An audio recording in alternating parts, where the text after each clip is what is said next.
Did you know you can tell an entire story plus its subtext through sarcasm? Oh, there's no way. Willy Wonka and the Chocolate Factory channels this unhinged energy into 2 hours. What is this, Wonka? Some kind of fun house? Why, having fun? But how do you pull this off? What does it bring to the story? And how or why has no one done something like this again? These are all questions I intend on answering today by tasting weird candy. And we've got quite the array of options here. You won't want to miss it. I'm sure mustard soda will be good. Oh! Dude, that smelled so bad! But before we dive in, let's cleanse our palate with a delicious green apple high chew and explore what made Wonka Wonka. Oh, yes! Since 1971, there have been exactly 3 major Willy Wonka movies. Willy Wonka and the Chocolate Factory, Charlie and the Chocolate Factory, and Wonka. All 3 are very different films with very different Wonka portrayals. Timmy is beloved for his empathy and straight-up magic candy. That's the hoverfly. It's broken out of its cocoon. It's flapping its wings like Billy. Johnny Depp is a little more annoying, stupid. Just magnificent. I was worried he was getting a little dodgy in the milk part, but then that finale, wow. That is what many consider the ultimate Wonka, Gene Wilder. Why is that? What makes him so special? This. And if you're confused, don't worry. This is the whole point of the film and this video. We'll get into that. To answer this question, how do you pull this off, we need to answer the question of why it's so funny in the first place. And it is very funny. Snozberries. Who ever heard of a snozberry?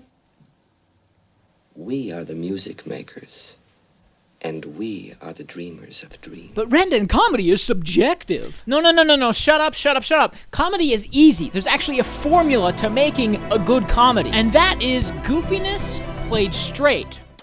Wow, that's really good.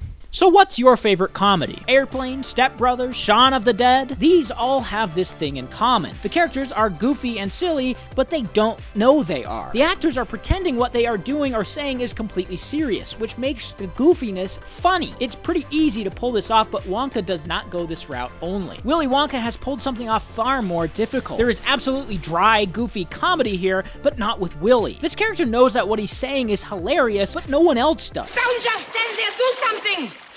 Help. Police. Murder. As a brilliant chocolate maker, he can get away with a lot and people will believe him. He's the best in the world. People come from far and wide to visit his factory and consider him an actual magician. He's really not. He's just a man. But they don't know that. So he pretends to be who they want him to be. A candy god. I know what you're thinking. They can't be doing what they're doing. But they are. They have to. I haven't met the Oompa Loompa yet who could do Why it. you got so many necklaces? Why you got necklace? So that's pretty much how you do it. Have the most important character in the film be in on the joke without telling anybody. Question 1 down. But what does that do for the story? Well, my quizzical friend, it is the story. Once you know that Wonka is, for lack of a better phrase, full of shit, it changes everything. He does legitimately miraculous things like populating a room full of edible foliage, teleporting a child across a room, and making people fly. Maybe he is a magician after all. Bombs up. Oh, that's really weird. I don't really like it. It feels like it's acid on my tongue. It's almost good, but the fizzy part, ugh. Oh. Seeing these things makes us and them believe he can do anything. When he says things like Violet needs to be squeezed, you and they believe him. You roll the young lady down to the juicing room at once, please. What for? For squeezing.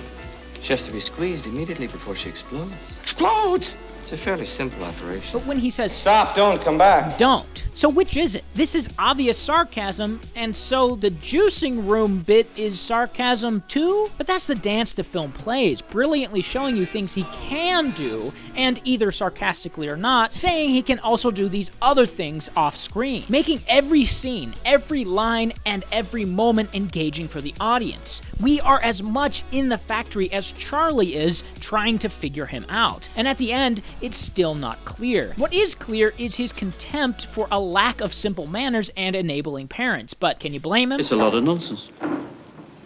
A little nonsense now and then is relished by the wisest men. The entire factory that he shows us seems to be designed to weed these kids and parents out, using their pride, greed, or ego as a weapon against them at every turn. This is the ultimate point at the heart of the film, and the point Wonka is consistently making. If you view the film through that lens, it really opens itself up. Instead of asking what he means, the more interesting question is, what is he trying to teach? What's he trying to teach here or here? It's a kid's movie through and through, teaching kids valuable lessons. If something is harmless fun, why do you need a reason to do it? Just do it. Don't be a brat. Patience brings you good things, and so does kindness. Something these little spoiled shits have none of. So shines a good deed in a weary world. And Wonka absolutely knows that, even giving away his hand a little bit when he tells Charlie he read about him. Charlie Bucket. Well, Charlie Bucket, I read all about you in the papers. I'm so happy for you. This implies that Wonka isn't just aware of who is coming to his factory, but he's aware of who they are, and what they can't resist. Oh, boy. Oh! Oh my god, that is so bad. Oh, I might throw up.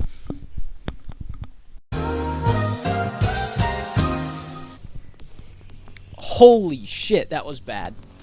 The greedy little fat kid can't resist a giant river of chocolate. The prideful kid can't help herself around gum. The loud, obnoxious kid can't resist TV. And this lustful, envious kid can't resist big golden objects. He has them pinned and designed this entire charade around proving that. There's zero chance this is actually his factory. You can see it over there. This is a fun house. Why, having fun? A fun house controlled perfectly by a man who is not telling anyone it is a fun house, pretending every step of the way that this is just everyday life for him. It's such a brilliant way of keeping the kids and the audience on their toes throughout the entire story. This is how you use sarcasm to tell a story. Almost everything I've said is just assumptions and implications. It never says any of this. That would be no fun. If you take the film at face value, Wonka is a magician who is incredibly odd. He has a strange factory with strange workers doing strange things. But that develops some amazing candy, and maybe that works, and you could believe it. And I need a palate cleanser after that one. Holy shit. But the film really blossoms when you stare into the void that is the sarcasm. Then this factory becomes a complete sham. The workers are probably just little people he hired to help the illusion. Every room is a test for the children, and, of course, it's all an insane bit of fun for Wonka. He can't be bought, bargained, or reasoned with. He's kind of like a coming-of-age terrorist. Bring your kids there, and it'll be their 9/11. They won't really be burned in the furnace, will they?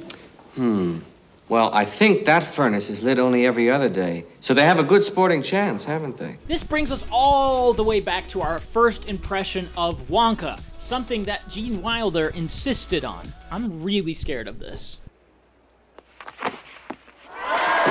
He's all feeble and old-looking, walking slowly with a cane before it plants in the ground. He looks like he's about to tip over when he somersaults to safety. Turns out he's a bright, spry young man after all. This, in a nutshell, is the entire film and Wonka's personality. From here on out, you have no idea if he's lying or telling the truth, something he doesn't want the kids or parents to know, and the filmmakers certainly don't want the audience to know. It's more fun that way. Finally, I want to explore why this style hasn't been used since 1971. 50 years have gone by, and every Wonka we get is more sanitized than the last. I want to try this again.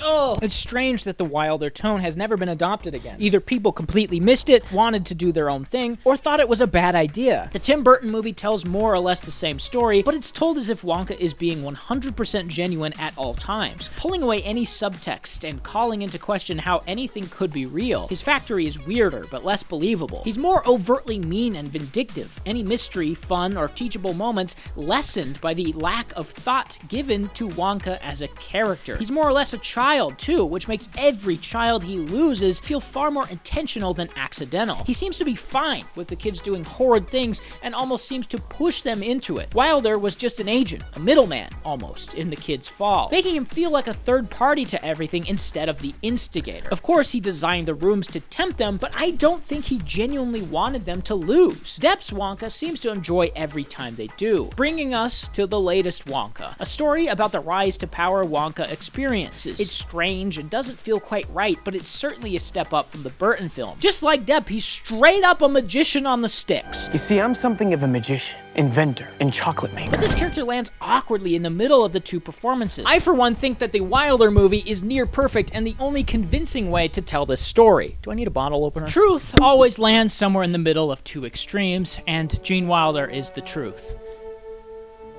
Oh, I'm scared. Oh my God. I'm actually really scared of this now. Okay, here we go.